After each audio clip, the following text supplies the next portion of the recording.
Kita mulai. Assalamualaikum warahmatullahi wabarakatuh. Saya mereview sedikit materi sebelumnya ya. Jadi kita sudah membahas sedikit tentang ada 5 peran data mining, ya. Itu melakukan estimasi, melakukan prediksi, klasifikasi, yang ketiga, yang keempat clustering, dan kelima adalah asosiasi. Ya. Estimasi dan prediksi pada prinsipnya sama. Yang berbeda adalah data yang digunakan kalau prediksi atau forecasting atau peramalan itu adalah datanya bersifat time series. Ya. Jadi ada pengaruh waktu terhadap hasil estimasi. Ya. Jadi kalau estimasi saja hanya betul-betul memperkirakan besarannya, tapi kalau besaran itu dipengaruhi oleh waktu, disebut prediksi. Di sana. Kemudian estimasi, prediksi, dan klasifikasi adalah proses yang bersifat supervised learning, ya, supervised learning atau pembelajaran tertuntun. Kata kuncinya adalah pada data tersedia label. Di proses miningnya itu dituntun atau diberi petunjuk oleh tersedianya label. Sementara clustering itu tidak punya label, sehingga dia disebut unsupervised learning. Proses pembelajarannya itu. Oke. Dan kita review sedikit bahwa ya proses data mining pada prinsipnya dimulai dari mengumpulkan data, menghimpun data, sehingga data yang tersedia dipahami, dimengerti, ya, pemahaman dan pengertian terhadap data itu menjadi penting, karena data yang tersedia apakah siap untuk dieksekusi apa belum. Ketika dia belum siap, maka harus dipersiapkan. Maka di fase pertama ini, ketika kita mendapatkan data, ya, ada 2 hal yang harus kita kerjakan. Satu adalah business understanding, pemahaman bisnis kita seperti apa, ya. Kemudian nanti data understanding. Ya. Artinya data itu harus kita pahami. Kalau datanya sudah siap, mungkin nggak ada masalah, sehingga bisa langsung masuk ke proses kedua, yaitu menerapkan metodenya. Tapi seandainya belum, maka harus ada namanya data preparation, ya, penyiapan data. Nah, bagaimana mempersiapkan data supaya siap diolah atau dikaji oleh data mining? Itu kita sebut sebagai data pre-processing, ya, baik cleaning, integrations, reduction, atau transformation. Ya. Berikutnya masuk proses kedua, yaitu data mining-nya, di mana kita akan melakukan apakah estimasi, ataukah prediksi, atau klasifikasi, atau clustering, atau asosiasi. Salah satu dari 5 tersebut. Yang mana nanti output-nya akan menghasilkan pengetahuan. Ya. Jadi sebenarnya sampai ke fase ketiga ini, sebetulnya ya proses miningnya selesai sebetulnya. Namun, karena pengetahuan yang dihasilkan akan digunakan dalam mengambil keputusan dalam bisnis intelijen, maka perlu kita evaluasi sejauh mana kualitas pengetahuan yang dihasilkan. Sejauh mana akurasi, sejauh mana error, ya, dan sebagainya. Itu sesuai dengan situasinya, ya. Kalau estimasi dan prediksi dievaluasi dengan mengukur error, kita berharap errornya kecil. Ya, kalau errornya 0 berarti akurat 100%. Kalau klasifikasi, istilah yang digunakan adalah akurasi. Akurasi. Ya, kalau akurasi pengen sebesar-besarnya. Jadi kebalikan dengan error, ya, kalau akurasi. Nah, kalau nanti untuk yang Clustering, clustering itu biasanya digunakan evaluasi internal. Evaluasi internal dia diukur terhadap dirinya sendiri. Misalnya DBI itu Davis Buden Index, itu adalah ukuran menunjukkan kerapatan data, berapa rapat data atau seberapa dekat dan sebagainya. Oke. Ya, ini sudah kita bahas ya. Jadi data ada private, ada public. Saran saya sebaiknya menggunakan data public, tapi kalau memang ingin menggunakan data private, kasusnya menjadi spesifik. Yang seperti seringkali judul-judul penelitian orang, ya bla bla bla bla, estimasi atau prediksi bla bla bla, dalam kurung studi kasus PT XYZ. Artinya datanya private, hanya terjadi di kasusnya pada kasus tertentu saja, umum. Kalau public biasanya mudah untuk dibandingkan, mudah untuk ulangi, mudah untuk diverifikasi. Oke. Ini sudah, saya skip aja nih. Oke, kita juga sudah saya minta kamu untuk mendownload aplikasi RapidMiner, ya. Kita pakai RapidMiner dalam kuliah kita. Ini banyak macam-macam yang lain ya. Tidak harus RapidMiner, tapi dalam hal ini kita gunakan RapidMiner untuk mudah ya. Oke, silakan download RapidMiner ya. Download RapidMiner.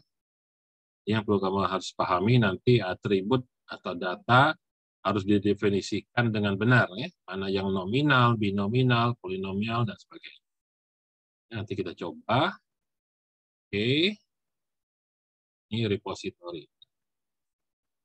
Oke. Nah, saya skip aja ini. Nanti kita langsung lihat contoh-contohnya seperti apa ini ya. Oke. Skip aja. Ya, kita langsung buka RapidMiner-nya. Jadi silakan yang sudah punya RapidMiner, sudah mendownload RapidMiner, silakan dibuka RapidMiner.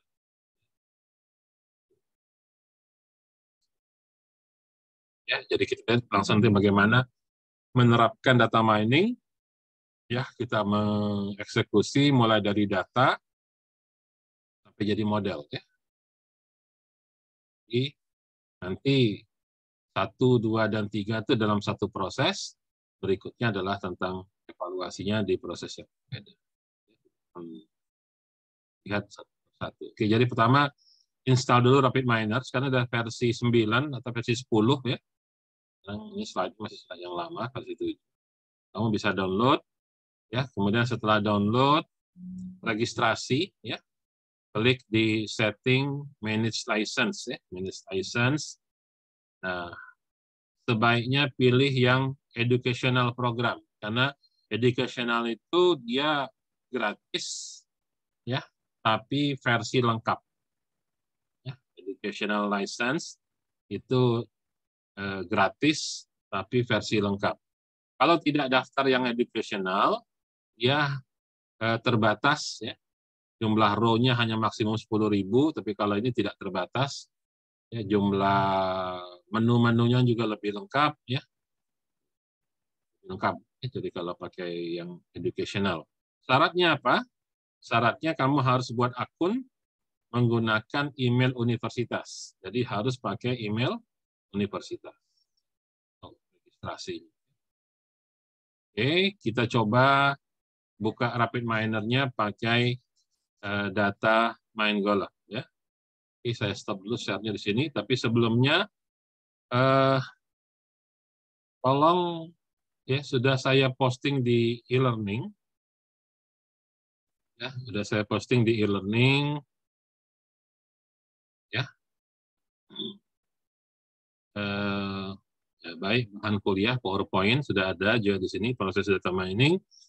Kemudian silakan download dataset-nya ya kalau untuk latihan, untuk mempermudah latihan kita.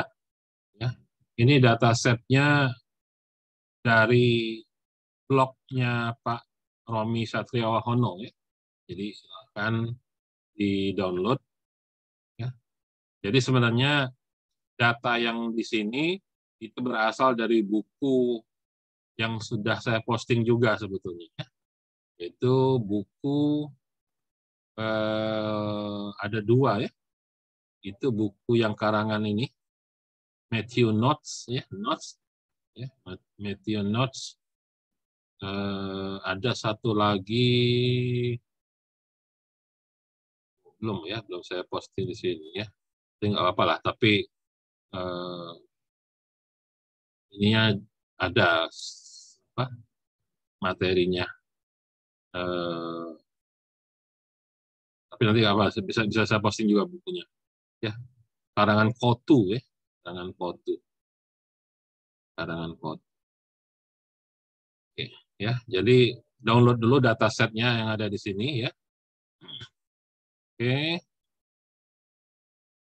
kita coba RapidMiner ya, ini RapidMiner-nya. Kalau sudah terinstall dan dibuka, tadi yang saya katakan ya, di menu setting klik manage license ya, klik manage license.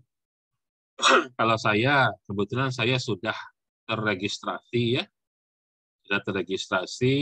pada RapidMiner Studio Educational ya. Jadi saya sudah punya akun. Akun ini berlaku setahun sekali ya. Ini saya 2 hari lagi akan berakhir, tapi nanti bisa diperpanjang ya, setahun channelnya ya. Jadi kalau yang belum punya akun, dia akan minta kita login menggunakan email universitas. Kalau sudah, nanti dia akan muncul seperti ini ya. Active license-nya adalah RapidMiner Studio Educational. Ya. Oke. Kemudian bagi yang baru menginstal, mungkin aplikasi RapidMiner-nya masih standar. Kalau ingin melengkapi, silahkan klik extension. Ini marketplace dalam kurung updates and extension ini diklik. Ya. Kemudian dia akan search, dia akan cek yang terinstall di laptop kamu seperti apa dibandingkan dengan update-nya. Ya.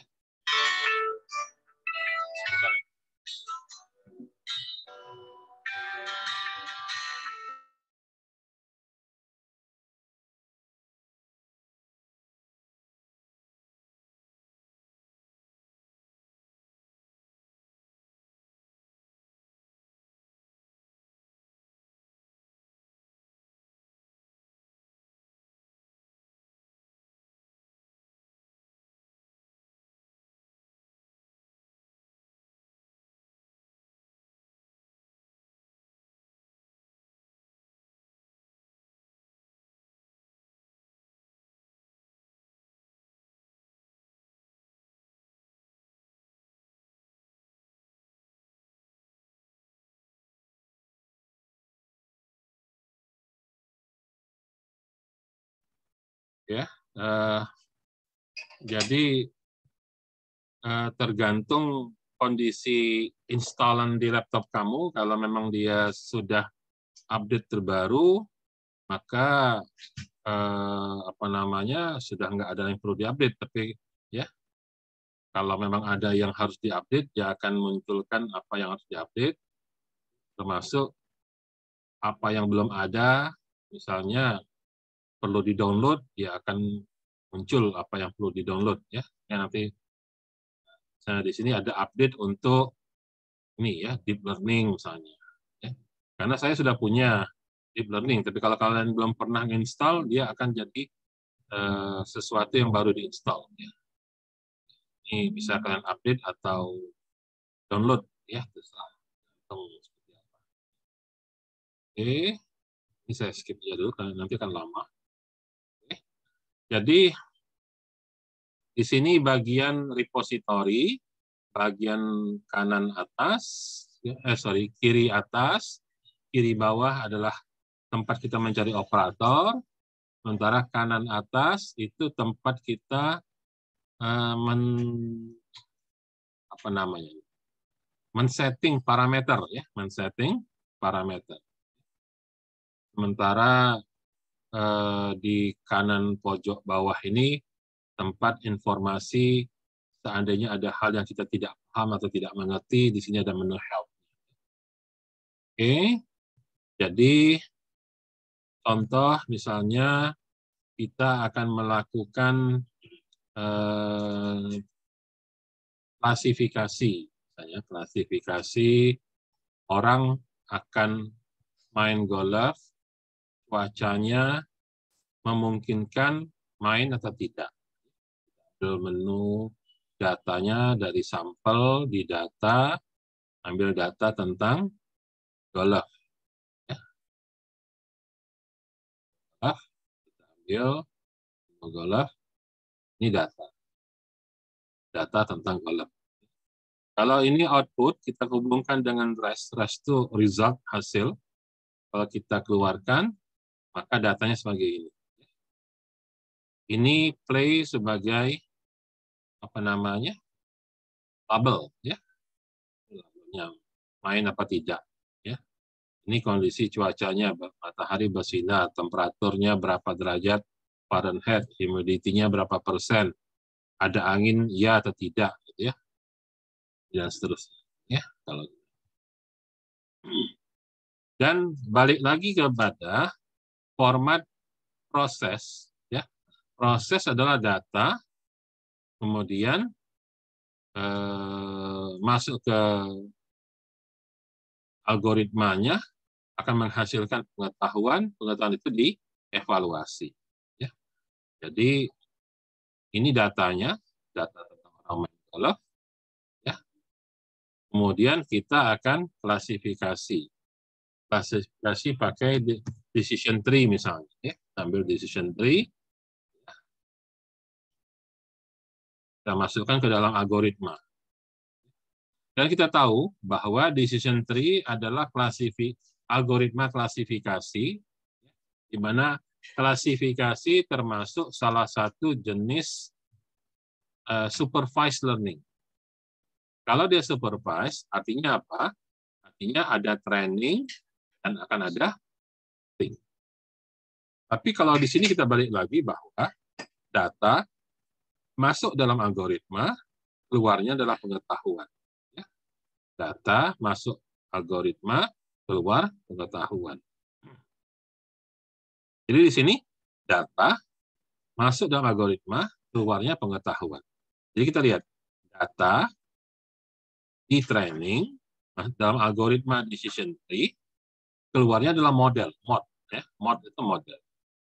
Kita lihat, kita jalankan, kita run, ya. Nah ini sudah keluar pohon keputusan. Sudah keluar pohon keputusan. Jadi jika kondisinya seperti apa, misalnya matahari bersinar misalnya. Kalau matahari bersinar, cek humidity, kelembapan udara. Kalau kelembapan udara kurang dari atau sama dengan 77,5%, maka yes, artinya boleh main golf. Kalau kelembapan udara tinggi, lebih dari 77,5%, no. Tidak boleh main golf.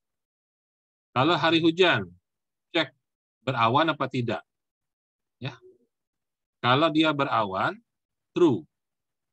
Ya, sorry, salah.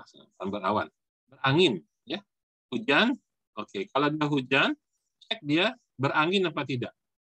Kalau dia true berangin, berarti tidak boleh main golf. No. Tapi kalau hujan tidak berangin, yes, artinya boleh main golf. Ya. Kalau cerah, boleh. Ya. Itu keputusannya sudah dapat. Artinya pohon keputusan sudah ada. Knowledge-nya sudah dapat. Ini bisa kita silahkan.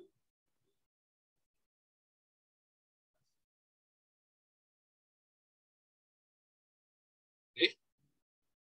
Pertanyaannya adalah, modelnya sudah dihasilkan. Model untuk keputusan main atau tidak main golf. Pertanyaannya adalah, apakah hasilnya itu akurat apa tidak? Maka hasil pohon keputusan harus kita uji. Ya. Karena apa? Karena ya, teori bilang pengetahuan yang dihasilkan harus dievaluasi. Bagaimana cara mengevaluasinya? Ya, bahwa model yang dihasilkan sini jangan langsung kita keluarkan hasilnya. Model ini harus kita uji dengan data testing. Nah, ya, di sini ada Golf test set. Nah, kita keluarkan data untuk tes. Ya, kita keluarkan data tes. Nah, di mana model yang dihasilkan dari algoritma decision tree akan kita uji dengan data yang lain, yang kita sebut data sebagai data tes, data testing. Jadi kalau ini data training, ya, kita gunakan modul namanya apply modul.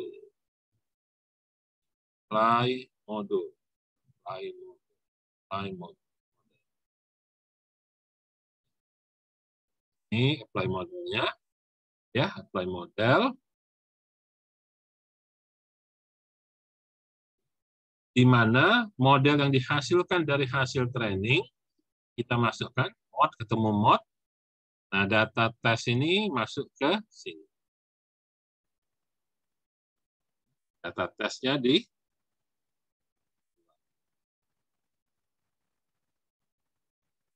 ya. Untuk tahu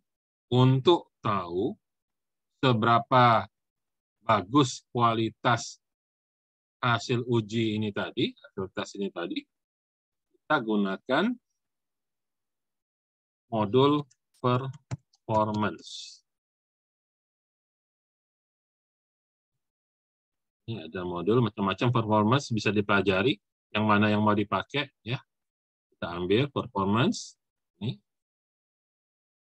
Jadi hasil penerapan pohon keputusan yang diujikan pada data uji, itu kita masukkan ke dalam apply model, kita terapkan, ya. Kemudian hasilnya kita keluarkan. Kita keluarkan ke result. Kita run, ya, maka keluarlah hasilnya sebagai berikut. Akurasinya 64,29%. Akurasi. Yang nggak terlalu bagus pohon keputusan yang dihasilkan tadi. Di mana ya ada prediksi no, ya, presisinya hanya 50%. Pada prediksi yes, presisinya 75%. Ya, keseluruhan rata-rata akurasinya ada 64,29. Kalau kita ngomong akurasi saja. Tapi kalau pengen lihat detail satu persatu, ada precision, ya, itu 75. Ya. Apa itu precision? Nah, belajar teorinya, ya. Saya nggak ada waktu di sini untuk jelasin itu. Kamu cari dalam buku teori tentang apa namanya, menghitung akurasi dari apa namanya, akurasi dari klasifikasi untuk menghitung recall. Nah, mana rumus recall, ya.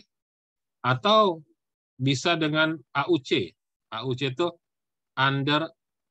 area under curve, ya. Nah, AUC itu ada optimistik, ada pesimistik, ada AUC rata-ratanya, ya. Oke, ini adalah performance-nya. Tapi kalau Anda pengen tahu, ya, dari mana datangnya itu, ini kamu bisa keluarkan datanya. Ini X1 example. X1 example, data. Ini kita keluarkan, kalau kita keluarkan, ya, ke result, ini kita run, maka selain performance yang tadi, akan juga kelihatan datanya yang dihasilkan dari apply model. Maksud data tuh gini, ini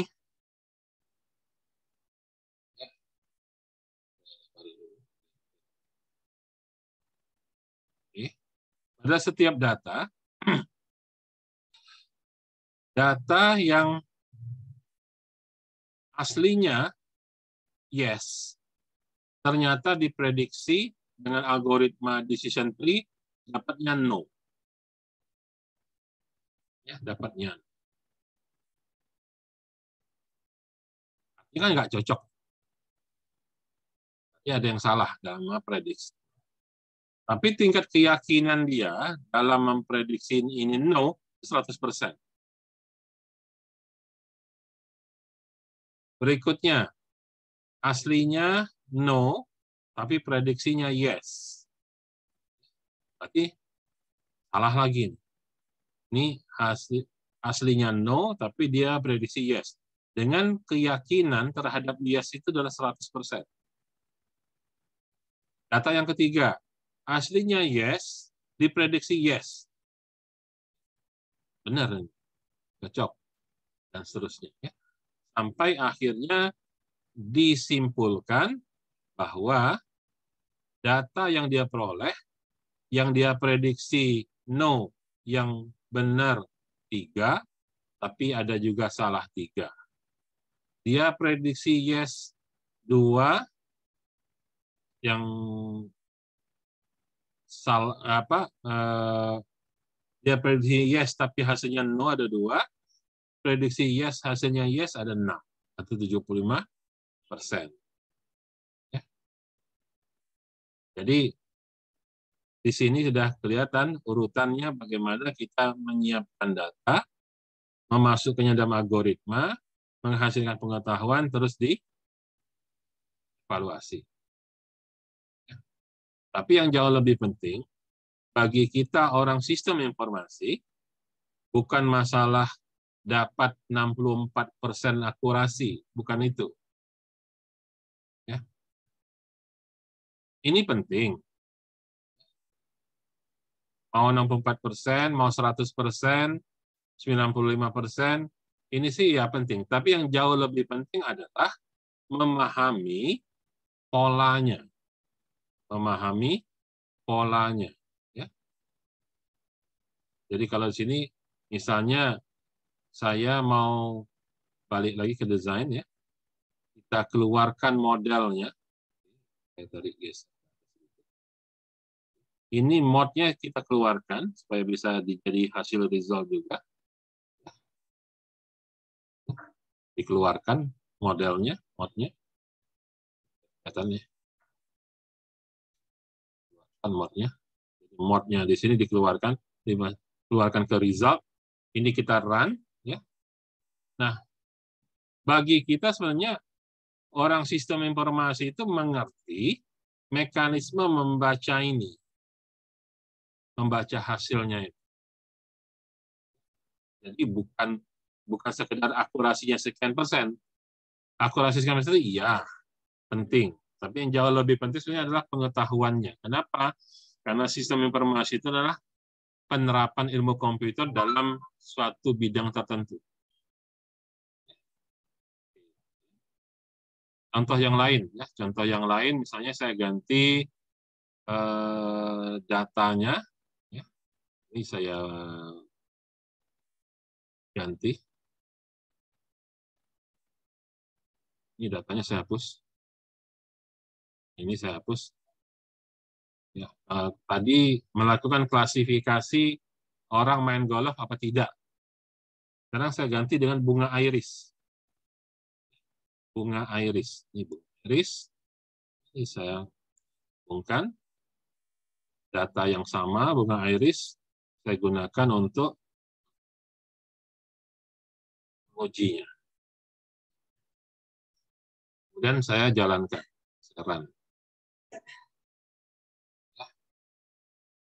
Oke, kalau kita lihat performansinya, ya, kita lihat performansi, maka kita tahu bahwa bunga iris itu ada 3 macam. Ada iris setosa, ada iris versicolor, ada iris virginica. Secara keseluruhan, sistem yang kita lakukan ini akurasinya 98,67%.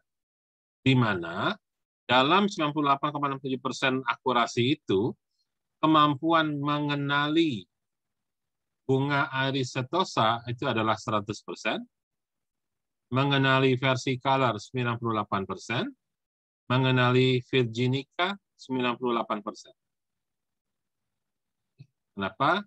Karena di setosa semuanya benar, 50 benar, tapi pada versicolor ada satu yang salah tebakan, salah prediksi, salah klasifikasi. Begitu juga pada virginica ada satu yang salah. Tapi sekali lagi ya, bukan persoalan bahwa kita mendapat akurasi 98,67%-nya. Yang jauh lebih penting adalah kita jadi mengerti bagaimana cara untuk mengetahui pengelompokan sebuah bunga iris. Di sini kita lihat bahwa ternyata untuk menentukan atau mengklasifikasikan sebuah bunga itu adalah bunga iris jenis apa, pertama katanya lihatlah A3. A3 itu apa? A3 itu adalah data dari panjang kelopak yang kecil. Panjang kelopak bunga yang kecil. Itu A3. Ya. Jadi kalau panjang kelopak yang kecil lebih kecil sama dengan 2,450 cm, dapat dipastikan itu adalah setosa. Tapi kalau lebih besar dari 2,45, apa dia bilang? Periksalah A4. Apa itu A4? Lebar kelopak yang kecil, lebarnya.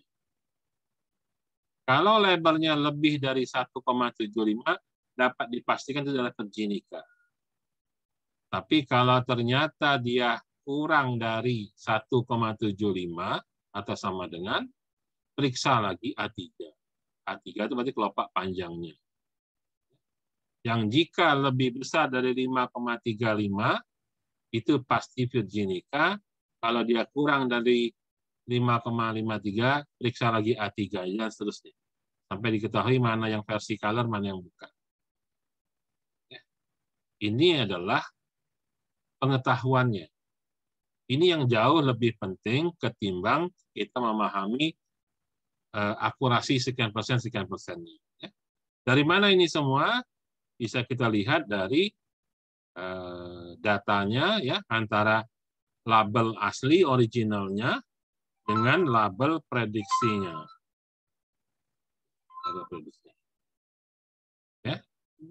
Ya, sebentar ya, saya ada perlu sebentar ya.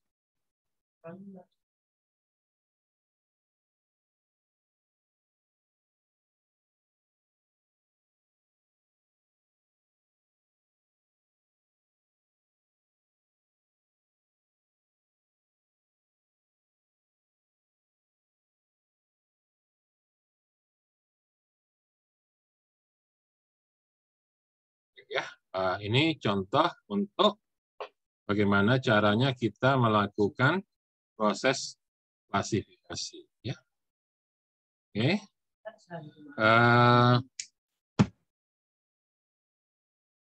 Berikutnya kita lihat ini tahapannya. Ya, tadi sudah sampai di mana tadi? Buat. Oke. Contoh yang untuk golf ya tadi. Golf, kemudian ini contoh datanya. Ya. Ini pohon keputusannya.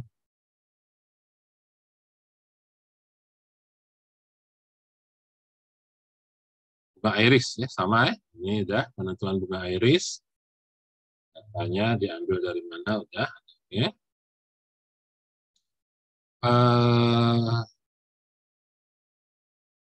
Ini juga diambil ya. Data masih decision tree juga untuk data sonar ya. lihat data sonar. Yang mana sonar? Oke. Ini decision tree juga ya. Hapus dulu datanya. Data sonar. Data sonar. Ini data sonar ya. Sonar. Oke, data sonar. Sonarnya juga dimasukkan untuk uji. Kemudian kita running. Bentar ya, bentar ya. Ada.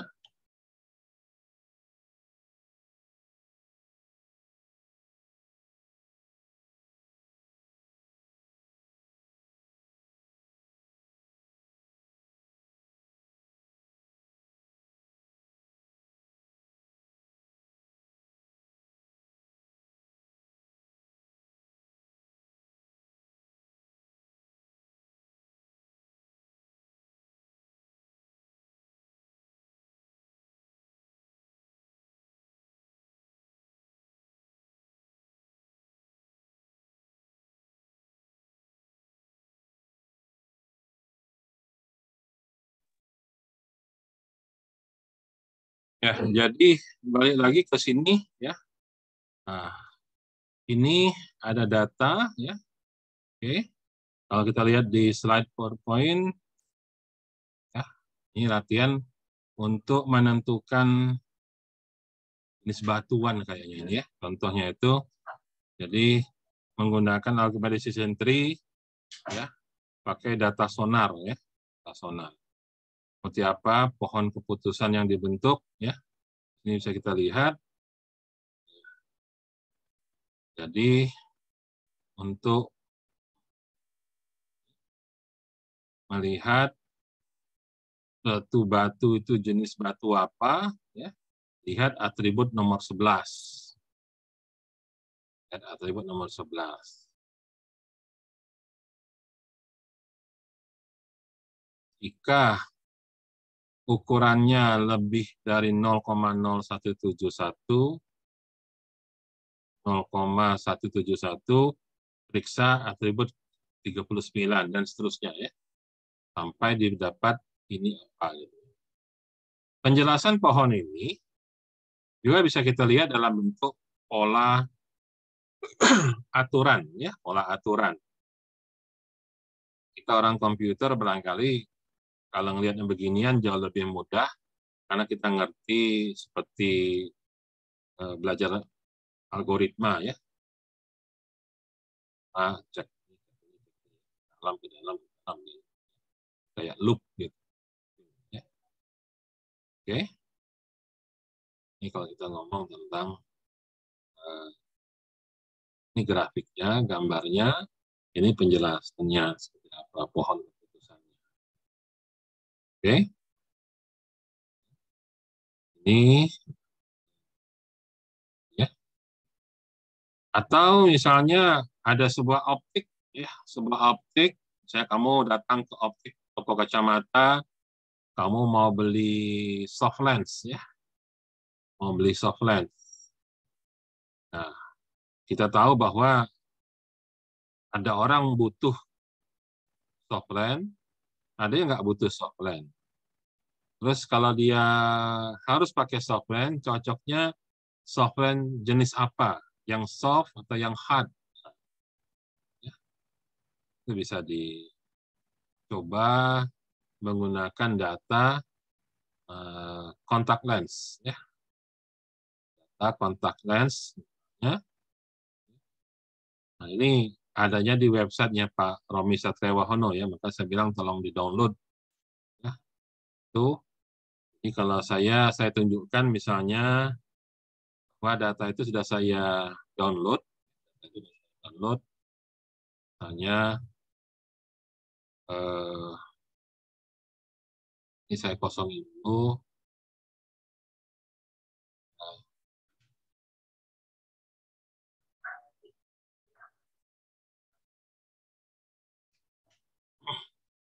Jadi misalnya saya punya data dari luar yang belum di dalam RapidMiner, maka data itu perlu kita import, ya, perlu kita import. Misalnya saya import, ya, tadi data yang saya bilang download dari blognya Pak Romi, saya simpan di komputer saya, ya, saya taruh di dalam komputer di D misalnya, dalam D,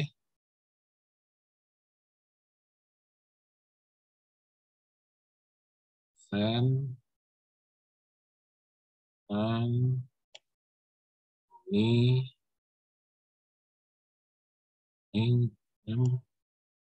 di dalam dataset. Nah, dalam dataset ini ada file kontak lens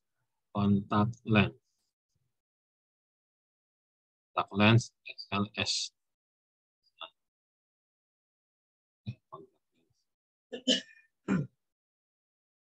Oke, ini next, ya. Maka dia akan baca di dalam file Excel itu, ya. Kalau select all, ya select all, ya.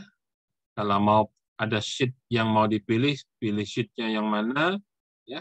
Misalnya di sini sudah dari A sampai E saya pilih semua, ya. Dan biasanya kita kalau buat tabel di Excel, kita selalu ngasih judul judul kolom biasanya, ya. Maka di sini dikasih tahu, ya, judul itu ada di baris keberapa, misalnya baris 1. Maka nanti dia tidak akan jadikan perhitungan baris 1 itu, ya. Nah, tapi kalau ada 2 baris, ya 2 baris. Ini contohnya 1, ya. Maka ini next. Dia akan baca, next. Nah, ini yang saya bilang tadi, pentingnya kita mengerti tentang data. Understanding data, understand business juga, ya. Oke, sekarang kita lihat age, umur dalam data ini, ya. Umur itu kita ingin isinya apa? Muda, prebiopik atau presbiopik, ya. Ini jenis apa? Polinomial, ya. Pemilihan jenis mata, ya, miop, hypermiop dan segala macam juga polinomial. Nah, sehingga kalau ada yang salah perlu dibenerin. Contoh ini ditulis polinomial, ya. Padahal isinya yes sama no. Maka ini yang benar adalah harusnya bukan polinominal tapi binominal. Harusnya bi. Tapi kalau dia memang lebih dari 2, ya polinomial. Ya, seperti ini non, soft, hard. 3. Betul, nggak ada salah. Polinomial. Ya. Kemudian harus ada yang ditentukan sebagai label. Nah, maka ini adalah label. Non, soft, atau hard itu harus label. Maka role-nya harus kita tentukan dia sebagai label. Ya. Dan seandainya ada kolom yang kosong, sebaiknya kita centang ini, replace error with missing value. Nah, nanti dia akan otomatis diisi dengan, kalau dia data nominal, biasanya diisi dengan modus. Kalau dia data bukan nominal, artinya bilangan real atau bilangan integer, ya, itu biasanya diganti dengan min atau rata-rata, ya. Terus next, ya, dan save-nya mau di mana? Taruh di dalam local repository data, kita save, ya, dengan nama yang ini. Misalnya ini tetap kontak lens namanya, kayak ini. Maka datanya tersimpan dalam RapidMiner. Kalau kita lihat, balik lagi ke desain, dalam data sudah ada kontak lens. Ya. Ini kalau kita keluarkan, taruh sini, kita cek result-nya, kita run, akan muncul data. Ini kalau mau kita klasifikasi, berarti sama saja dengan kita cari misalnya tadi decision tree.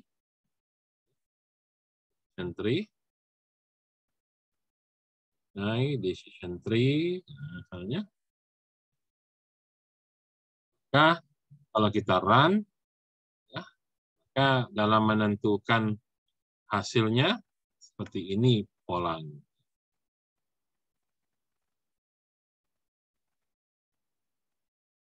Oke, jadi itu tunjuk untuk latihan menggunakan kontak lens. Ya, masih banyak contoh-contoh yang lain yang bisa kamu ikuti di sini dari contoh yang ada.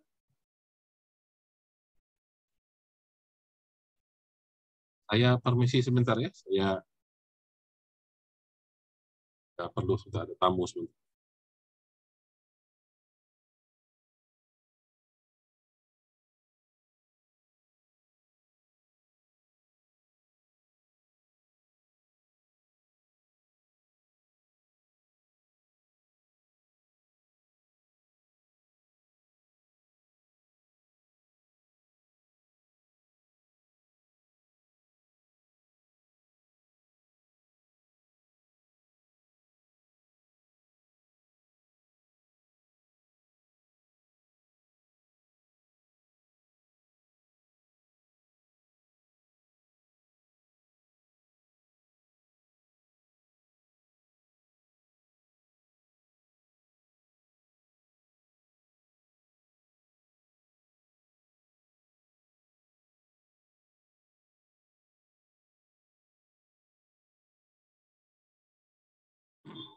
Baiklah, jadi ini contoh bagaimana kita melakukan forecasting ya. Ini saya bilang kalau estimasi itu hanya memperkirakan besaran ya dari sebuah nilai. Tapi kalau forecasting memang kita memperkirakan besaran tapi dia dipengaruhi oleh waktu. Dengan kata lain, pada datanya ada unsur waktu. Ya, ada unsur waktunya. Ya, kita lihat contoh forecasting harga saham ya. Jadi kita lihat bagaimana contoh harga saham. Oke. Sekali lagi ya. Ini saya dulu ya. Jadi harga saham juga belum ada di dalam RapidMiner karena memang itu nggak ada di sini ya. Belum ada dalam data milik RapidMiner. Kita ambil dari luar ya. Kita ambil dari luar. Ini bukan dalam sampel yang ada di RapidMiner ya. Caranya adalah import, klik, ada di mana nyimpennya, ini my computer, balik lagi, misalnya dalam disk PC, saya simpan dalam D, ada di dalam folder apa, ya kita buka, ya ada di latihan, ini, ya data mining, data set, nah, harga saham. Dari data harga saham. Ya. Oke, kita tahu prediksi adalah supervised learning. Jadi kalau supervised learning artinya apa? Proses pembelajarannya harus ada training dan harus ada testing. Ya. Oke. Sekarang ini kita ambil harga saham training, ya, harga saham training. Saham training. Oke. Nah, ini untuk training dulu. Saya save. Ya. Oke. Ini harga saham training. Saya mau prediksi apa? saya mau memprediksi harga penutupan misalnya. Ya, kita tahu saham itu ya ketika pagi misalnya pasar sahamnya dimulai jam 9, itu open. Itu harganya berapa? Ya. Nanti sore jam 4 sore misalnya dia akan tutup, close di harga berapa. Jadi kita sekarang mau prediksi apa nih? Mau prediksi harga open boleh, mau prediksi harga close penutupan boleh, atau memprediksi misalnya nanti dalam sehari ini akan tertinggi berapa. Karena bisa saja nanti begitu di open tiba-tiba naik atau tiba-tiba turun, terserah, itu bisa apa saja bisa terjadi ya. Jadi kita bisa memprediksi open, high, low atau close. Misal saya mau prediksi close lah nanti sore. Maka yang close ini akan saya jadikan laba. Ya. Dan nanti total volumenya berapa. Nah, ini contoh data untuk prediksi. Di mana ciri data itu prediksi? Karena ada time series-nya. Di mana time series? Karena ada kolom waktu, dalam hal ini tanggal. Ya, dalam hal ini adalah tanggal. Nah, karena ada data tanggal, maka besaran apapun yang mau kita prediksi, apakah besaran nilai tutup, ataukah besaran volume, whatever, apapun itu yang akan diprediksi, akan dipengaruhi oleh tanggal. Artinya ada unsur waktu. Ya, artinya kalau tanggalnya tanggal bulan-bulan muda misalnya, ya wajar kalau ada kenaikan. Ada bulan-bulan tertentu dia akan turun dan sebagainya ya. Nah, jadi maksud dari time series itu adalah pada datanya ya, salah satu kolom ya, salah satu adalah waktu. Waktu ini bisa tahun, hari, bulan, tanggal, jam, menit, detik. Nah, itu bisa. Apalagi kalau lengkap ada semua misalnya. Nah, itu bisa ya. Jadi artinya data yang ada di sini besarannya dipengaruhi oleh waktu ini. Oke, misalnya ini sudah semua saya pilih, semua kolomnya dipilih, di mana baris 1 adalah header, ya. Define header. Next. Ya.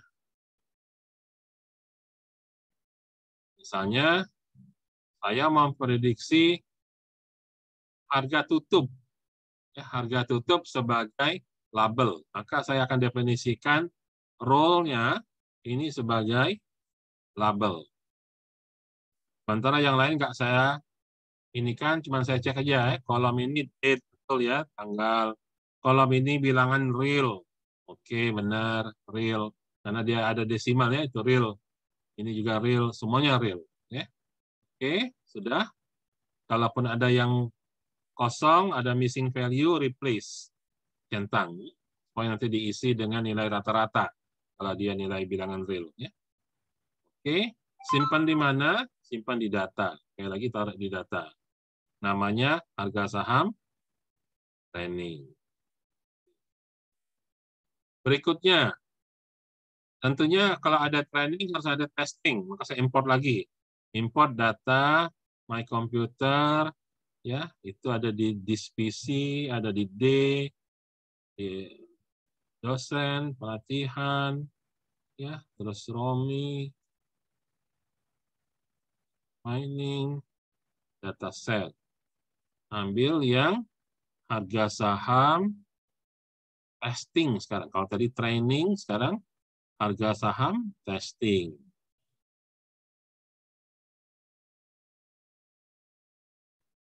Oke, sama seperti tadi, ya.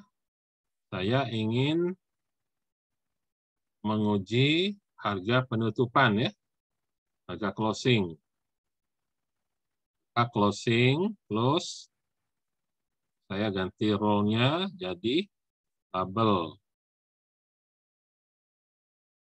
Oke.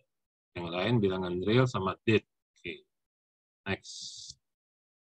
Ya, simpan juga di dalam data harga saham testing. Finish.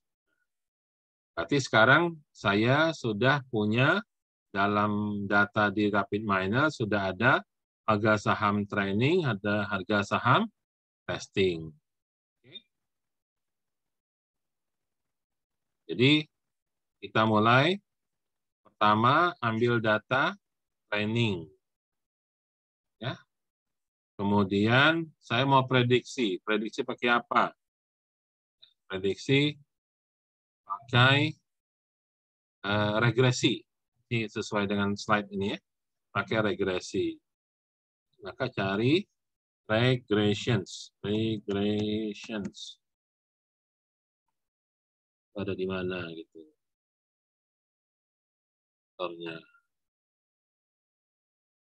Kalau enggak itu mungkin bisa lihat di dalam kelompok menunya itu, ya, kelompok menunya ada di modeling, ya, prediksi, ada di mana coba kira-kira? Ya, kalau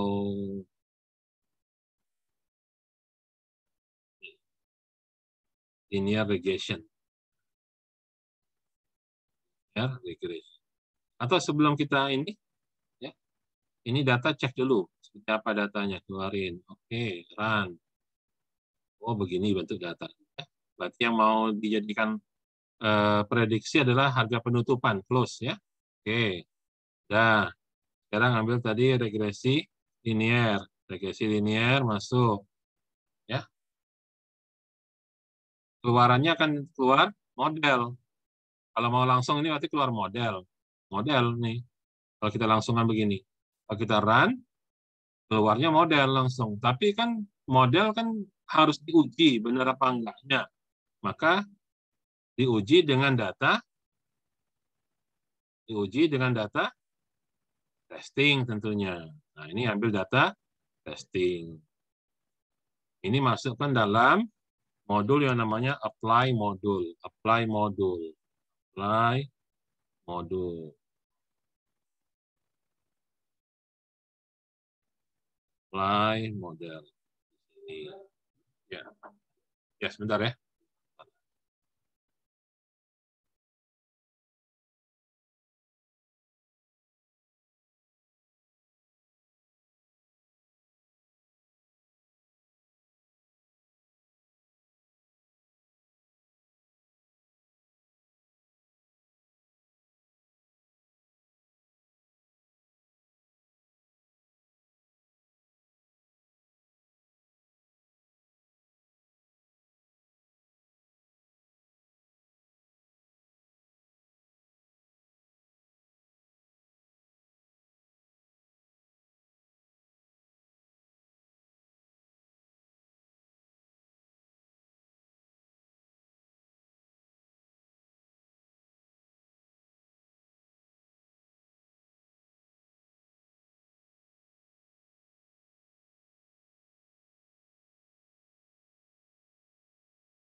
Oke, kita lanjutkan ya.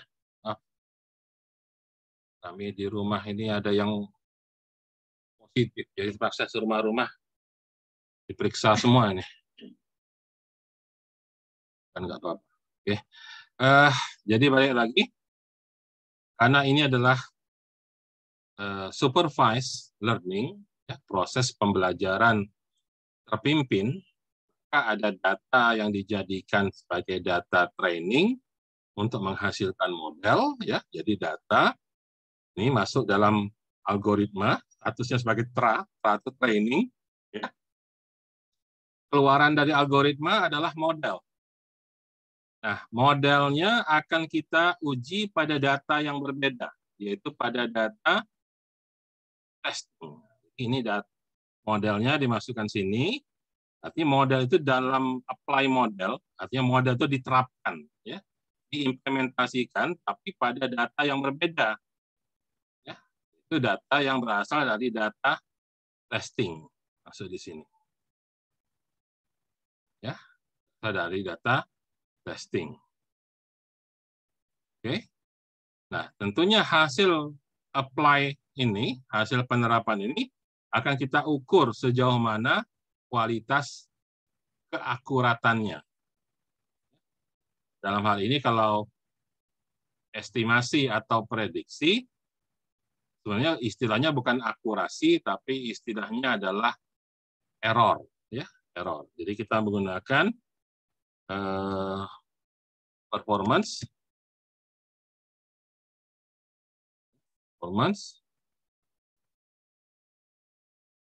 yang mana? Hah? Di sini banyak ya pilihannya. Performance itu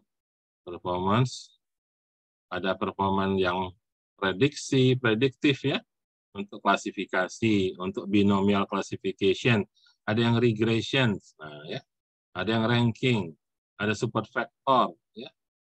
Ini ada lagi segmentasi. Segmentasi itu untuk clustering, ya. Ini seandainya kalian tidak tahu ini apa, kalian bisa klik salah satu yang mau kalian cek, misalnya kan duga-duga ini bukan ya performance dalam pola regression apa bukan, ini klik di tentang, maka di help sini akan muncul. Kita perhatikan ya, perhatikan di sini ini sudah memberikan keterangan tentang yang kita klik di sini. Kalau saya klik performance dalam kurung classification, maka di sini akan muncul juga keterangan help performance classifications.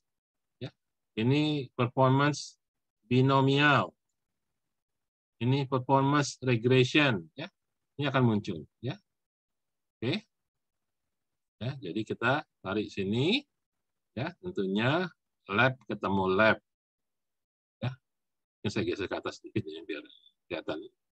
Nah, maka per itu singkatan dari performance, ya. Per itu singkatan dari performance. Kita keluarkan ke rest itu result. Kalau ini kita jalankan, kita run langsung,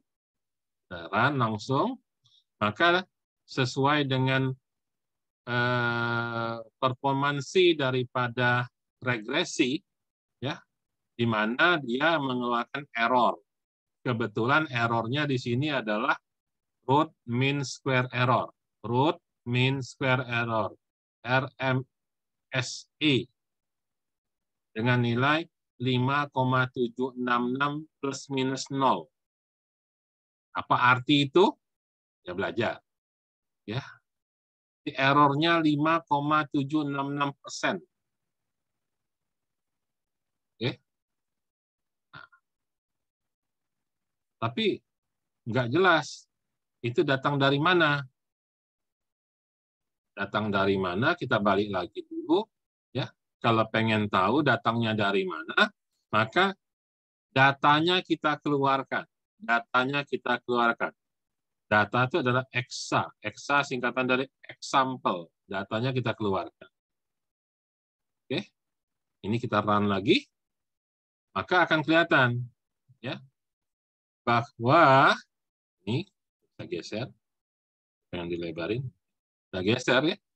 Untuk data baris ke-1 ya, yaitu data tanggal 19 Maret 2010, pembukaannya sekian, height sekian, low sekian, volume sekian, dan seterusnya. Itu harga aslinya penutupan close adalah 1159.900. Tapi algoritma regresi linear ya di sini memprediksi ya, dia yang dapat 1157.077. Artinya apa? Ada selisih kan? Nggak pas betul kan? Prediksinya itu 1157.077, padahal aslinya 1159.9. Tapi selisihnya itu sedikit. kecil, errornya kecil. Berikutnya, aslinya, originalnya 1165.810. Ya, prediksinya 1158.912 dan seterusnya. Ya. Nah, inilah dari mana dapat bahwa perhitungan tadi diperoleh errornya adalah 5,766%. Dari mana asalnya? Datangnya dari sini. Yaitu dari selisih antara nilai yang sebenarnya ya dibandingkan dengan nilai prediksinya. Tapi kenapa ini disebut prediksi bukan estimasi? Karena dalam data ada unsur waktu. Jadi angka ini berubah-berubah juga dipengaruhi oleh waktu. Itulah sebab kenapa disebut prediction atau forecasting. Ya. Karena dalam datanya mengandung time series. Datanya jenis time series. Kalau kita ingin tahu seperti apa model yang dihasilkan, maka model yang di sini boleh kita keluarkan lagi. Sebenarnya model yang dikeluarkan di sini adalah sama dengan model Mas yang ada dari sini, yang dikeluarkan oleh regresi linear. Ya, kita run, maka akan dihasil akan muncul juga selain datanya, ini datanya, performansinya, nilai errornya, juga model yang dihasilkan. Kita tahu karena ini regresi linear, maka seperti belajar statistik, ya, persamaannya adalah seperti Y sama dengan konstanta, ya ada koefisien konstanta, ya, konstanta intercept ini konstanta 16,961, ya, kemudian ditambah karena ini koefisiennya positif 0,99, ya, kali height dikurang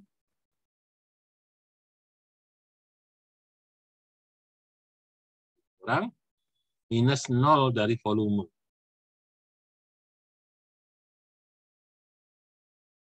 Dan kalau kamu ingat pelajaran statistik, apa arti P statistik, P value, sama ada bintang-bintang ini, bintang 4, segala macam ini?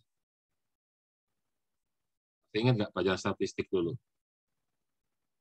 Kalau bintang 4 ini, P value-nya 0, menunjukkan apa?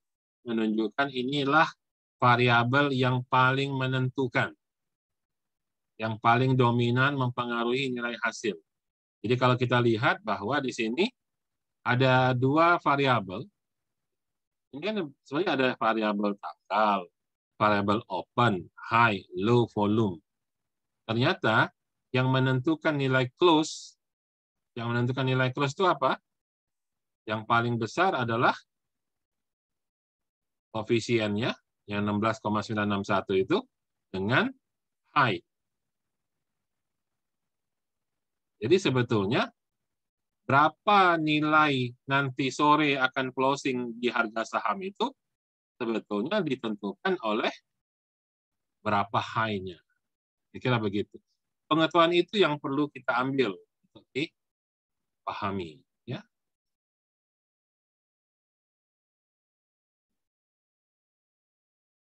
Plot grafik. Ya.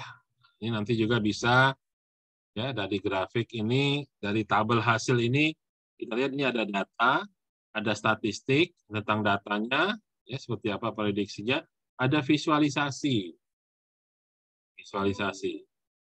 Ya. Kita bisa mau nampilkan seperti apa plotnya, ya.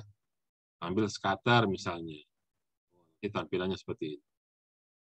Ya. Kalau mau diganti bukan scatter, mau pakai line misalnya.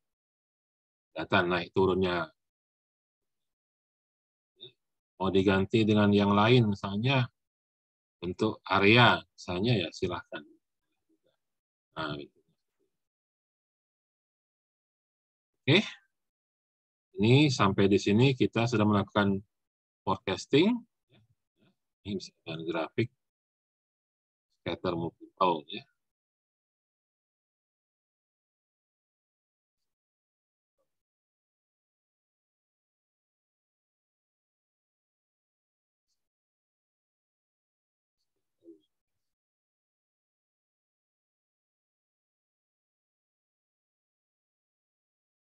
macam ya, bisa dibuat.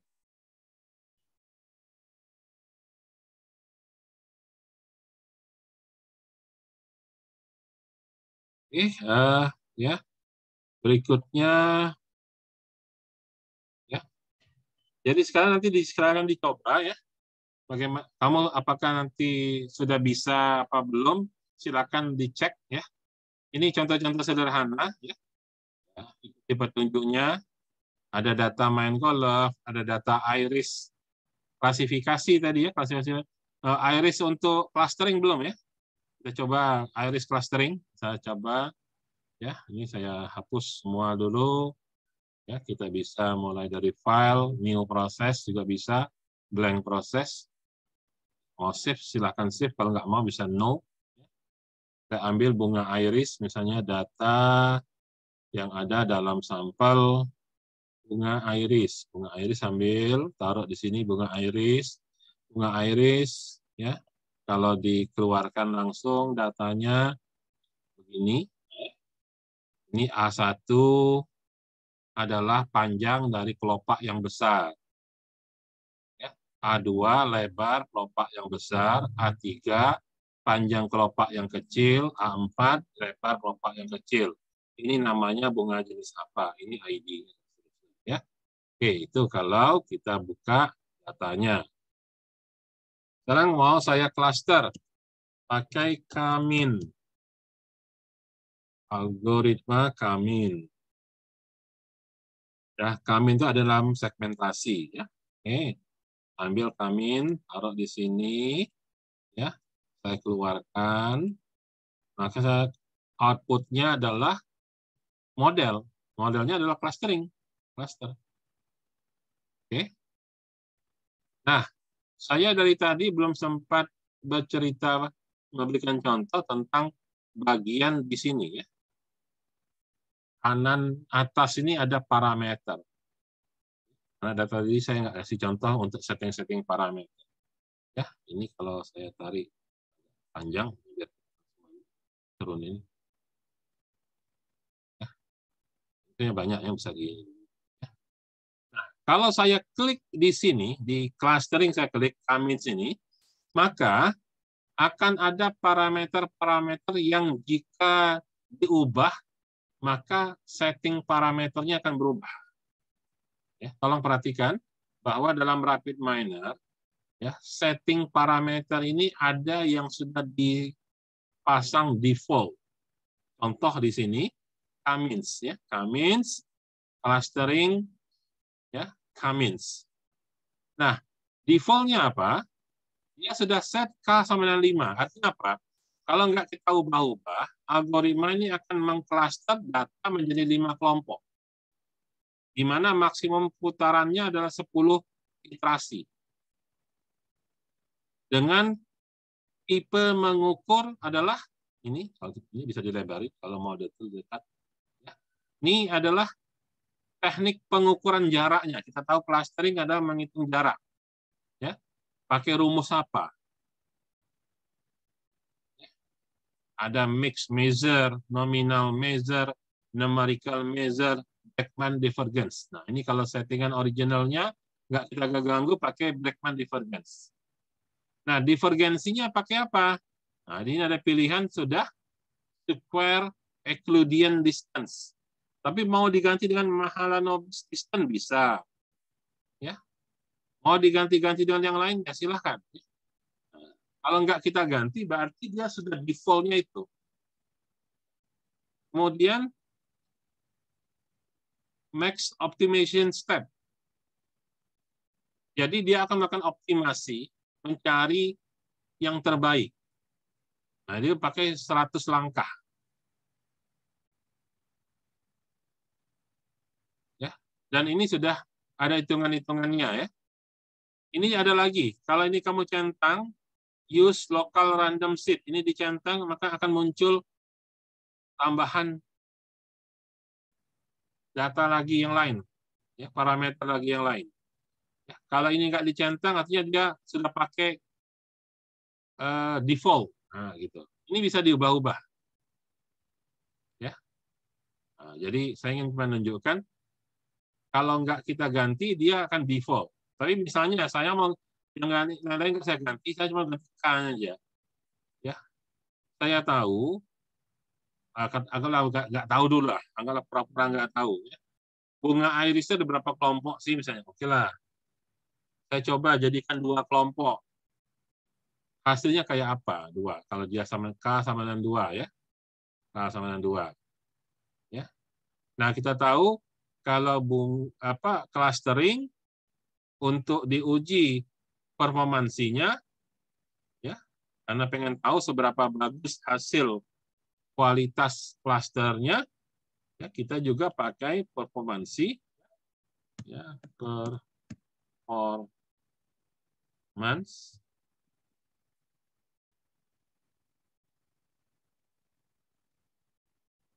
tapi performansinya tentunya yang segmentasi. Pakai cluster distance performance. Cluster distance performance.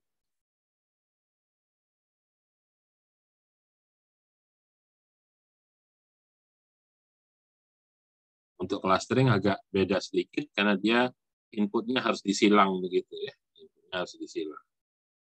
Ya, jadi data masuk algoritma clustering, keluarnya diuji dengan tingkat kedekatan data.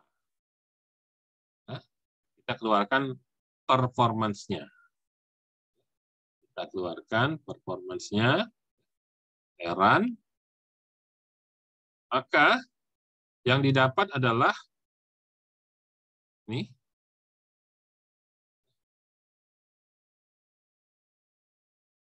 seberapa dekat jarak antar sentroid.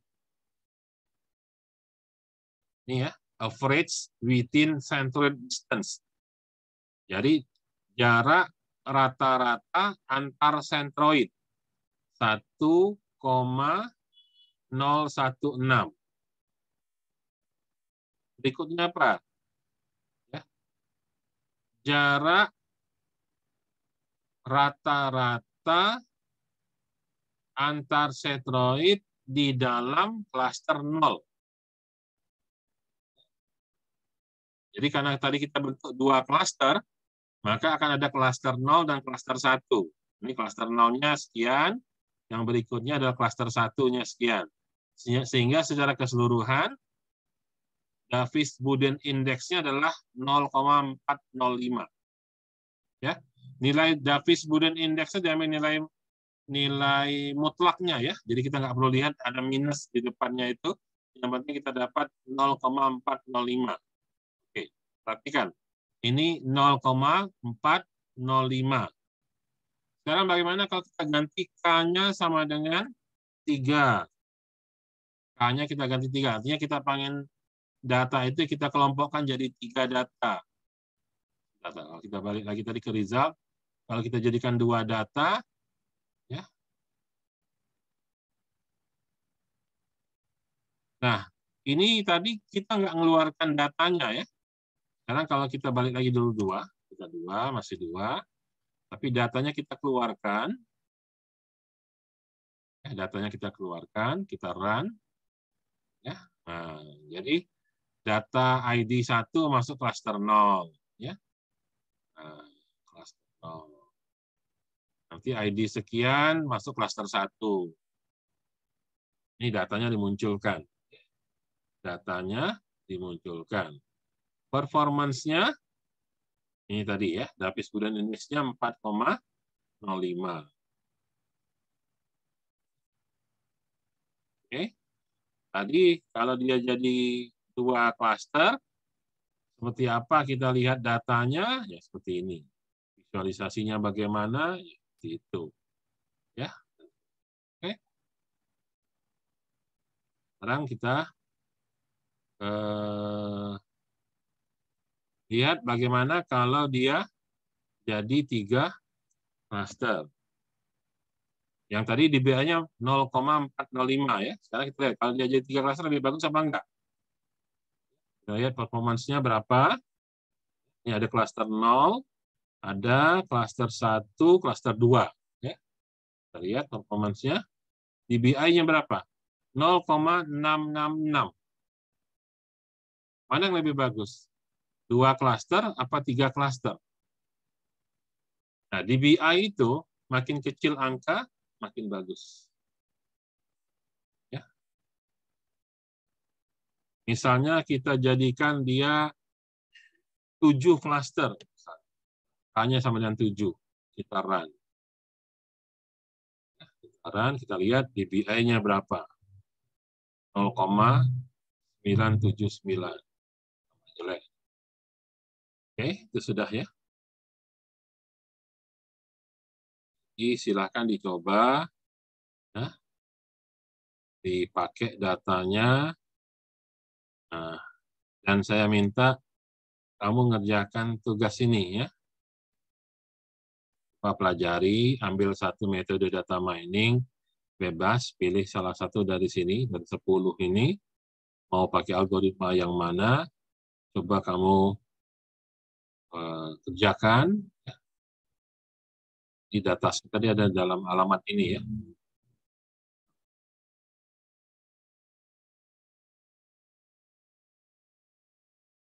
Oke, sampai di sini.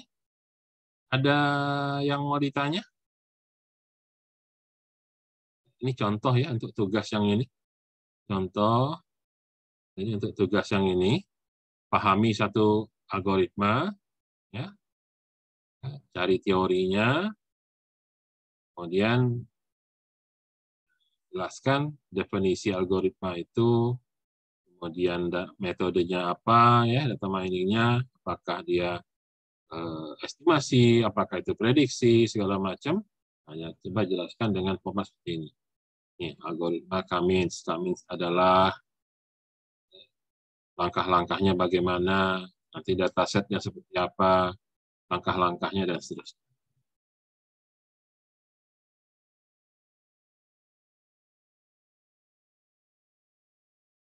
Sampai di sini ada yang mau ditanyakan dulu? Silahkan kalau ada yang mau ditanyakan.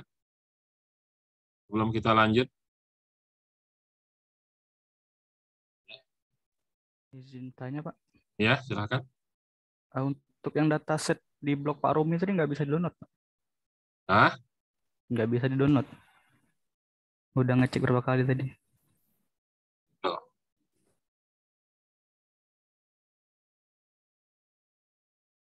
ya, apa nanti saya upload lah ya. Saya upload. Karena saya juga download dari sana. Nanti saya taruh di e-learning. Ya, Pak. Kasih, Pak. Jadi isinya itu, sebentar ya. Screen. Jadi isi webnya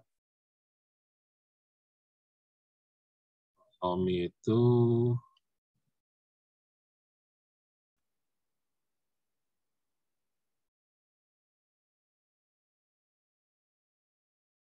ini nama ini. Itu ini. Dataset. Nah, macam-macam ya untuk latihan semua bahan pelajaran sebenarnya ini ya. Untuk latihan aja semuanya ini.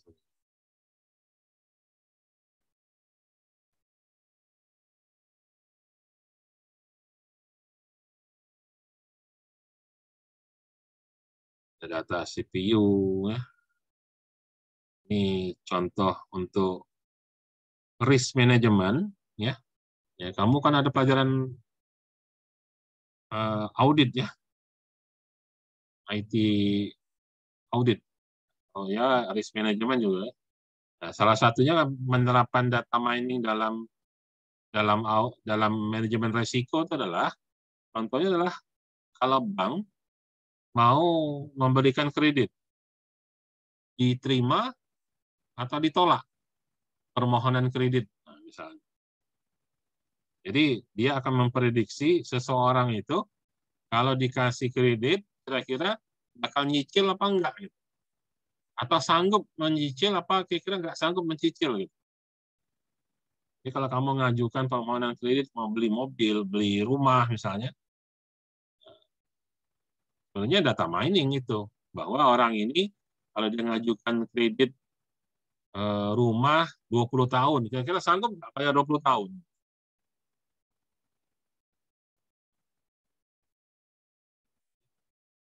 Termasuk juga prediksi pemilu misalnya ya. Orang caleg itu bakal lulus apa enggak masuk DPR misalnya. Dan sebagainya ya. Ini apa data-data ini nggak apa-apa nanti bisa. Kalau memang nggak bisa lagi,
ini ada nih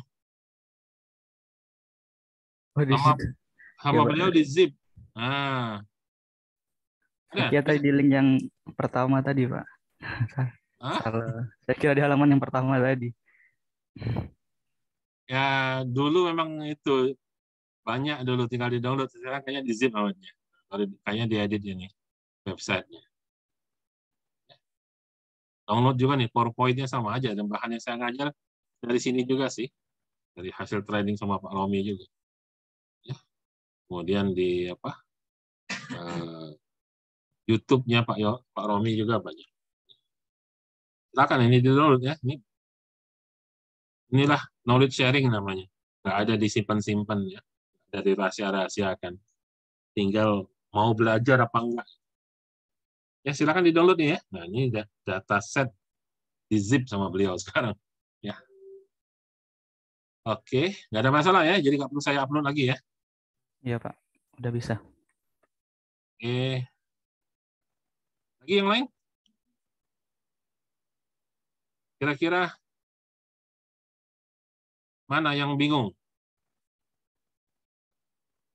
Memang ini kalau nggak dicoba, bingung gitu loh. Harus dicoba. Pak, Ya, silakan. hasil recordnya boleh di-share nggak, Pak? Ya, saya ini nggak tahu sudah berapa minggu, hampir semua mata kuliah saya nggak sempat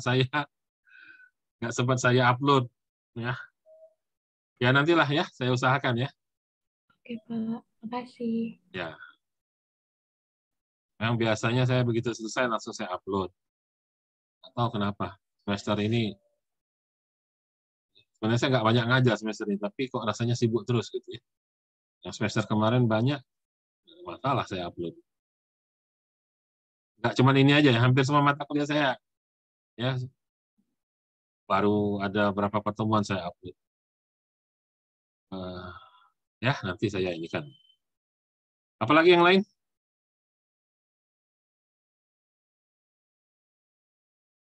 Materi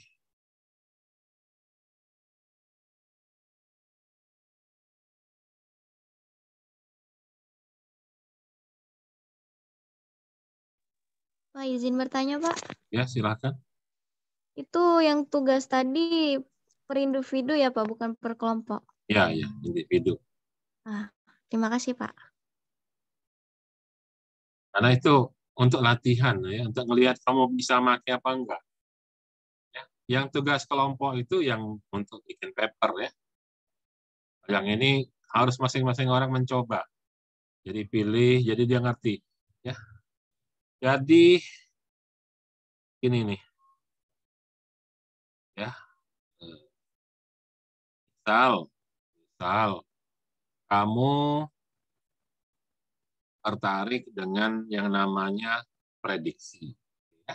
Kita pelajaran kan ada estimasi, prediksi, klasifikasi, clustering, atau asosiasi. Oke, kamu tertarik sama prediksi. Ya.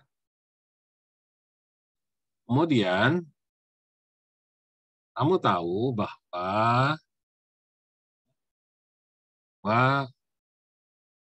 banyak algoritma yang dapat digunakan untuk melakukan prediksi. Apa saja? Kalau pengen tahu apa yang bisa itu, ya tentunya kamu lihat saja di sini. Ya. Dalam RapidMiner ini, di modulnya ini modul data akses. Nah, dari judulnya udah ketahuan kan?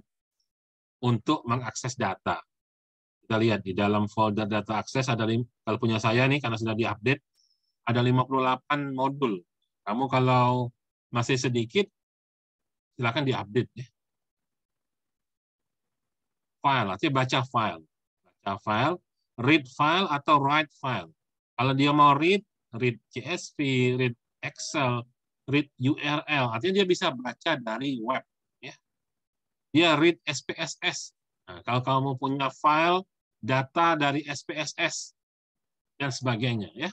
Ini untuk read semua. Nanti kalau selesai dia bisa write. Ya. Kita save. Nanti write-nya ke CSV, Excel, atau apa, terserah ya. Kalau mau akses database juga bisa, dan seterusnya. Ya. Itu untuk data akses. Oke. Saya nanti mau melakukan modeling dengan cara melakukan prediksi. Oke, saya buka folder modeling.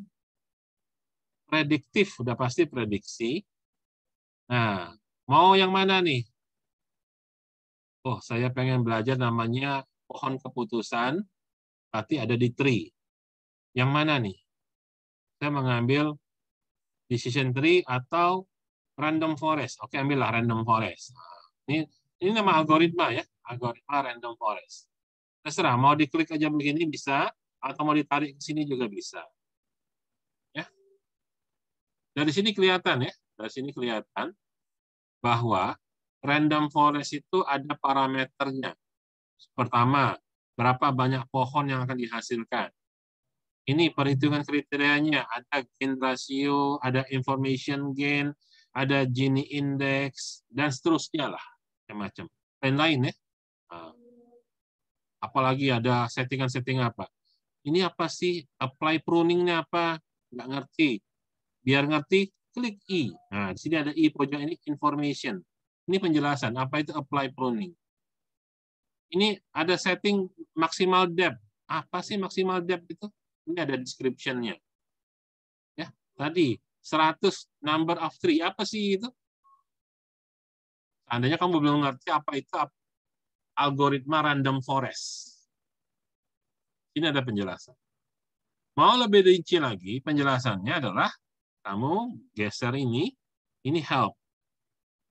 Ini random forest, dia masuk jenis supervised. Jadi ingat ya, kalau dia supervised, ketika dia dipakai, harus ada training, harus ada testing. Nah, dipakai untuk apa? Dia bisa dipakai untuk klasifikasi, bisa untuk regresi, bisa untuk membuat model, dan mengambil keputusan. Penjelasannya seperti apa? Ya, ini ada sinopsisnya. Mau lebih rinci, jump to tutorial proses. Klik aja. Kalau mau lebih rinci lagi. Tapi kalau kamu baca di sini sudah cukup, oke. Random forest adalah bla bla bla bla bla dan seterusnya. Baca di sini, oh ngerti. Ya. Dia butuh input apa, output apa.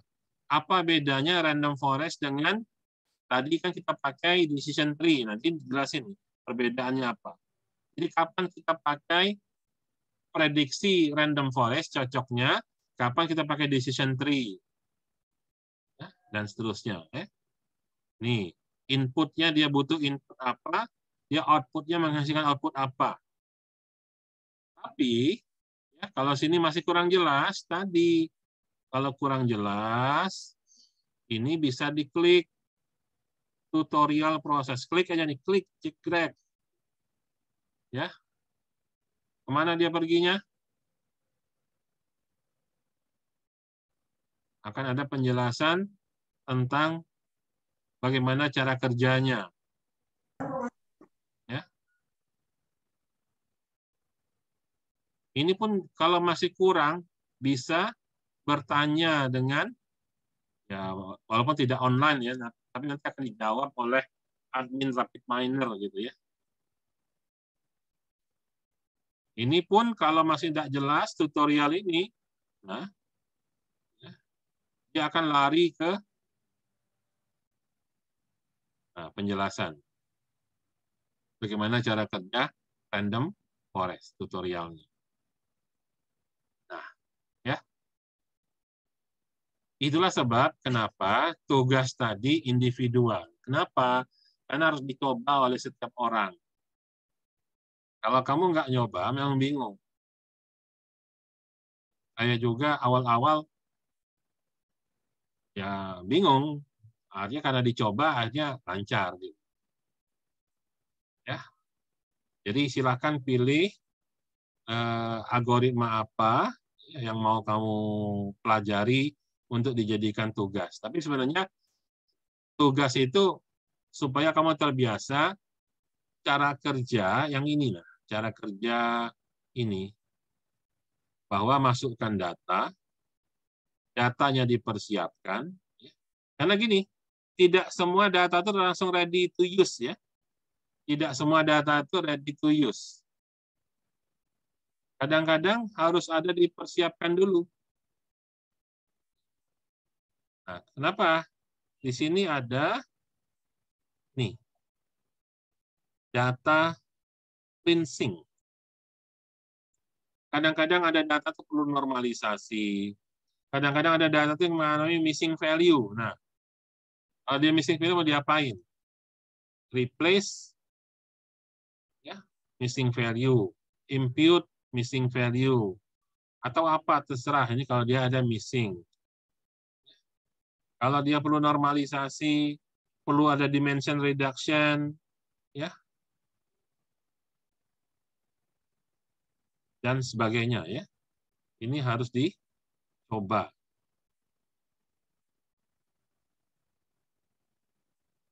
Belum lagi data itu misalnya ada atribut yang mau dipakai, ada yang enggak dipakai.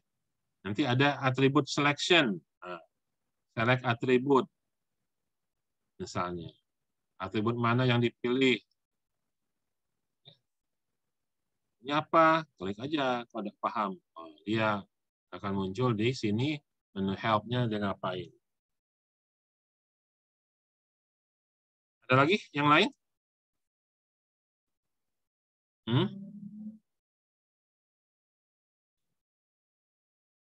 Jadi kalau tidak ada, ya memang karena ini jumlah pertemuan kita terbatas, jadi data mining ini hanya bagian dari bisnis intelijen ya, jadi nggak bisa full belajar data mining sepenuhnya. Ya memang beda ya.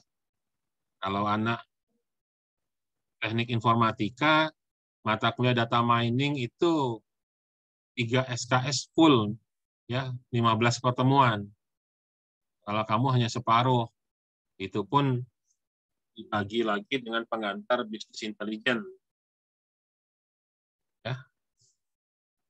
Jadi nanti saya tidak bisa sepenuhnya mengajarkan satu persatu, tapi intinya prinsipnya bahwa dalam data mining ada ya proses penyiapan data, yaitu cleaning, data integration, data reduction, data transformation, lewat setting selection, atribut, dan segala macam, itu silakan dicoba. Kemudian setelah data siap, ada estimasi, prediksi, klasifikasi, clustering, dan asosiasi. Jadi ketika data sudah siap dieksekusi, maka dia dimasukkan ke dalam algoritma, keluarannya adalah model. Ya. Model itu dicobakan dulu untuk mengetahui kualitas atau validitasnya dengan cara melakukan evaluasi. Ya. Nah, baru nanti setelah hasilnya dapat, kita gunakan untuk digunakan knowledge-nya itu ke dalam bidang ilmu apa yang mau digunakan untuk mengambil keputusan dalam bisnis. Oke? Mudah-mudahan bisa dipahami dan bisa diulang sendiri pelajarannya. Oke. Jadi saya minta ini dicoba, ya, dicoba nanti untuk minggu depan. Sebenarnya ya kamu bisa mencoba, ya, lakukan proses instalasi RapidMiner-nya, ya, sambil nanti kita melihat beberapa contoh-contoh yang bisa kita gunakan untuk penelitian, ya, khususnya untuk digunakan dalam skripsi, ya. Untuk sementara gunakan dulu data yang ada dari Pak Romi itu untuk latihan. Nanti saya akan coba demokan beberapa data yang diperoleh dari hasil penelitian, ya. Baik penelitian saya sendiri pribadi maupun penelitian kawan-kawan atau kakak tingkat kamu yang sudah selesai skripsinya dengan saya, ya. Oke, ya, jadi sebenarnya materinya sampai di situ, ya. Tinggal prakteknya yang belum ini, yang harusnya dicoba, gitu ya. Jadi kalau menghabiskan materi ini, isinya semuanya adalah latihan dari studi kasus yang ada di dalam slide ini, ya. Harga saham training, testing, ya. Nanti ada split data dan segala macam, ya, bagaimana memisahkan data dan sebagainya. Itu tentunya harus sambil dicoba. Kalau nggak dicoba ya nggak bisa. Oke, ada pertanyaan lagi? Ya? Pak, mau nanya terkait perkuliahan, Pak. Mm-hmm. Kan saya kan dari kelas reguler ya, Pak. Cuma dari kemarin-kemarin ikut kelas bilingual, Kak, Pak. Nah, dan juga sudah ada kelompok di kelas bilingual, Pak. Apakah saya tetap boleh ikut kelas sibil atau harus ikut kelas syirik, Pak? Kenapa? Kenapa pindah itu? Enggak, Pak. Soalnya pas kemarin itu langsung mikirnya cuma ada kelas bilingual, ternyata ada kelas reguler juga. Dan juga ternyata setelah dilihat jadwalnya lebih cocok untuk ikut kelas bilingual, Pak. Soalnya kalau kelas reguler kemarin tabrakan sama jadwal lain, Pak. Ya, sudahlah, terserahlah, ya. Yang penting konsisten aja, ya. Artinya dari awal masuk kelas bilingual terus, ya. Pak. Supaya absensinya konsisten gitu, ya. Sebenarnya itu dua kelas yang terpisah, tapi ya sudahlah. Kalau saya nggak ada masalah, gitu. Jurusan yang ingin memisahkan antara reguler sama bilingual, gitu, ya. Kalau saya sendiri secara pribadi nggak ada masalah. Yang penting kuliah, tugas dikerjakan. Kalaupun kelompoknya hanya berteman kelompok dan kelompok yang bilingual, ya sudah nggak apa-apa. Cuma catatan aja, kasih tahu, ya. Ya, Pak. Nah, nanti kalau ya di tugas, di apapun, jangan lupa ditulis kelas reguler, gitu, ya. Karena nanti jangan sampai saya nyari nama, nggak ketemu, saya anggap nggak ada orangnya atau nggak terdaftar di SIMAK, gitu. Sebaliknya nanti ketika saya masukkan nilai reguler, dianggap nggak pernah kuliah, nggak pernah ngumpul tugas, gitu. Ya. Nah, paling-paling perlu sedikit extra effort untuk mengingat itu, ya. Oke, yang lain? Oke, Pak. Makasih, Pak. Yang lain? Ya, jadi saya minta latihan, ya, pastikan sudah terinstall RapidMiner-nya, ya, registrasi pakai email Unsri, ya, supaya dapat educational version, ya. Kemudian dicoba. Ya, saya minta betul-betul dicoba. Jadi kamu ngerti estimasi itu seperti apa, prediksi itu bagaimana, terus dicoba-coba ganti-ganti algoritma. Ada nggak perbedaan? Misalnya prediksi, katakanlah prediksi apa tadi ya misalnya, atau klasifikasi. Ya, klasifikasi itu banyak.